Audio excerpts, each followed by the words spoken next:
message for the Prime Minister on this trip? Well, look, the U.S.-Israeli relationship is very strong. It continues to be strong. The president wants this conflict to end. He wants all the hostages out, all 48 of them, living and deceased. Obviously, we're concerned that events last week, he didn't like the way it went down. He's expressed that publicly. There's concern that perhaps that could, we'll talk about, what impact it's going to have on efforts to get all the hostages back, get rid of Hamas, and this war. That's the president's priority. What leverage can the U.S. bring to bear on that? Well, I don't know about leverage. Look, our relationship with Israel is very strong. Everybody knows that. I wouldn't call it leverage. I do think we have influence. I think because we've worked on so many things together. So we'll be there to express that and also to express the president's views, which is that he wants Hamas defeated. He wants the war to end. He wants all 48 hostages home, including those that are deceased. And he wants it all at once. Like, he wants all the hostages now, not 5 and 10 and piecemeal. And we'll have to discuss about how the events last week had an impact on the ability to achieve that in short order. The Taliban just said that they're... Go ahead. The Taliban is putting out a word that the U.S. has agreed to a prisoner swap. Well, I don't know. Look, our special envoy for people unlawfully detained has been having conversations for a while. I think he went there to explore what's possible. Obviously, it'll be the president's decision in terms of any trades or any exchanges. But we most certainly want any Americans or anyone who's being unlawfully detained to be released. And so he went there to explore what that would look like. Are you fully supportive of an offensive into Gaza City? What are you going to talk to the Israelis about on that regard? Yeah, I don't know if we should get into that. I'm not going to get into that in the media, other than to say the president wants this to be finished with. And finished with meaning 48 hostages released all at once, Hamas no longer a threat, so we can move on to the next phase, which is how do you rebuild Gaza? How do you provide security? How do you make sure Hamas or anything like it never comes back again? That's the president's priority. That's always been his priority. And that's what we're going to try to move forward on. And part of what we're going to have to discuss as part of this visit is how the events of last week with Qatar impact that. Do you think the Qataris will still work with the U.S.? I met with them. Vice President and I met with the Prime Minister yesterday. I know they had dinner with the President last night. So, we have a relationship with them as well. We've been working on a number of things with them. They've been, for example, very helpful in the DRC, Rwanda, or with the M23. They've been hosting those talks. So we had a visit there earlier this year. I did, and then went back a second time with the president. So they've been good partners on a number of fronts. What about the president's plane, Mr. Secretary? Is there any questions or doubts that impacted in any way? It never came up with me or in any conversation we had. But are you concerned at all that they may follow through on their threat to do strikes again in Qatar? Who's this, Israelis? The Israelis. Yeah, look, we're going to meet with them. We're going to talk about what the future holds and what I'm going to get a much better understanding of what their plans are moving forward. What's happened has happened. Obviously, we were not happy about it. The president was not happy about it. Now we need to move forward and figure out what comes next. Because at the end of the day, when all is said and done, there is still a group called Hamas, which is an evil group that still has weapons and is terrorizing. There is still 48 hostages that deserve to be released immediately, all at once.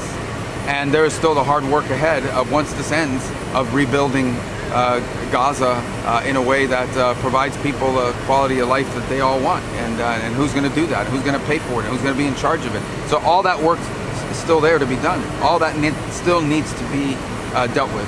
You say you're not happy with it. Does it mean we ask the Israelis not to do this again? I think the president's comments speak for themselves on that front. In essence, he didn't like the way it went down. But that said, it's not going to shake. Our relationship with Israel is going to remain strong. And sometimes, things happen or come up in those relationships that perhaps you're not 100% aligned with or what have you. But it's not going to change the nature of our relationship with the Israelis. But we are going to have to talk about it. Primarily, what impact does this have? What happened? What impact does that have moving forward on what comes next? Should Israel withdraw its troops from Gaza City in this Operation Gideon's Fury? Should it pull back from that invasion? Yeah, we're not talking about that or anything of that nature. That certainly won't be what I'm going to communicate. We just want to know what comes next. How do we get the 48 hostages out? What's the plan to defeat Hamas? So we can get to the next phase. Go ahead. Just move on the settlements that they recognized the other day, that Netanyahu said signed off on this E1 settlement that splits the West Bank in half. Yeah. People say that means basically there's no Palestinian state in the future. Yeah, look, I think part of that is a reaction to that's an Israeli reaction to these efforts around the world to recognize a Palestinian state, including from countries in Europe and Canada and others that have signed on to this thing. I think it comes on the precipice of these meetings at the UN where it's going to become a topic. So I think that's the Israeli response to that, and we warned them. We warned a lot of these countries around the world that that's what would happen, or what we thought might happen if they went ahead with this. So I'm sure that'll come up in the conversation. That's all I'm going to say about it for now. Isn't it contradictory to what you guys want, which is to... So you got a... Did I kill it? I don't know what that is. Isn't it just doing more to inflame tensions with Palestinians and get further away? Well, it all began when these countries start going out there and doing this recognition of a Palestinian state. We told them there's going to be a counter-reaction to that by the Israelis, and I think that's what you've seen. So we're going to talk about that holistically in terms of how it impacts the entirety of it. I'm sure it's a topic of conversation. In Colombia, have you made a decision yet about whether or not you'll certify them? I know that deadline is... Well, we might have an announcement on that next week. Will you inaugurate this tunnel in the Temple Mount on Tuesday? There have been reports of that. Well, let me tell you, the city of David is separate. I intend to go to that. I've been to that before, many years. That's an archaeological site. It's one of the most important archaeological sites in the world. I visited it numerous times in the past. I understand people want to involve politics in it. I understand everything in this region is political to some extent. But at the end of the day, it's an extraordinary archaeological site. It just is, and I think an important one for multiple faiths. Qatar, I think starting Monday is going to meet with regional allies in the Gulf to talk about, come up with a response to the attacks. Are you going to bring a message to the Prime Minister about that? Well, we talked to them a little bit about it yesterday. I'm not sure they've yet settled on exactly what it is they're going to ask of their allies in the region. I don't think it's breaking news that multiple countries in the region were upset about what happened. We're unhappy about it. Obviously, we're not going to be at that meeting. I don't think they've yet settled on exactly what it is they're going to raise as their message at that meeting. But our focus now is moving forward. What comes next? Because when all is said and done, despite what happened earlier this week in Qatar and Doha, we still have to deal with the 48 hostages, and they need to be released. We still have to deal with Hamas, which nobody in the region wants to see stay in place. And we still have to deal with, when that is settled and done, how do you rebuild Gaza so that and in a way that this never happens again. All right, let's go. One more. Yes, has the U.S. made any final determination or made any more decision about the Russian drone incursion into Poland, whether it was intentional or? Well, there's still a lot of gathering happening. Irrespective, it shouldn't have happened. I don't think anybody's happy about it seeing happen. You saw NATO respond to it appropriately. We don't want to see it happen again. We think it's a unacceptable and unfortunate and dangerous development in this regard.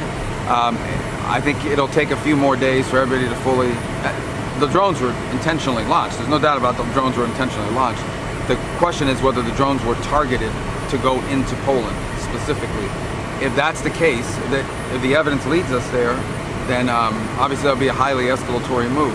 There are a number of other possibilities as well, but I think we'd like to have all the facts and consult with our allies before we make specific determinations. We're being bombarded here by some kind of bug is on you now. All right, guys, let's get out of here before you get killed by a bug. If you're going to, you think, attend